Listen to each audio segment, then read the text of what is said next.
Qaxın qədim yer olduğunu bilirik, amma Orta Asiya ilə Anadolu arasında bir keçid yeri olmağını göstərən məkanların birindəyik. Çox qəşəng quş səsləri var, yaşıllıq təbiəti var.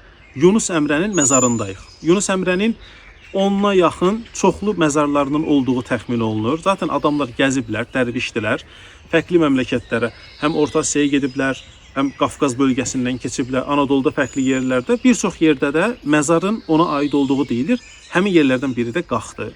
Oncalı kəndindəyik indi. Düz yolun qırağında meşənin içərisində qəbristanlıqdır. Cığırla gələndə əvvəlcə Hacı Tapdığın məzarı var. Sonra da Yunus Əmrənin.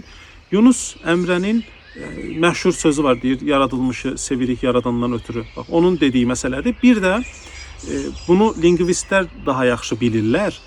Həmin dövrdə, deyək ki, 13-14-cü əsrlərdə adətən ərəb-fars üslubu ilə şeirlər yazılırdı. Ona baxmayaraq adam təmiz türkçə şeirlər yazıb. Deyirlər, İngilis dili üçün Shakespeare kimdirsə, türk dili üçün də Yunus Əmrə odur. O qədər əhəmiyyətli bir insandır. Buranı çox adam bilmir, demək olar ki, heç kim bilmir.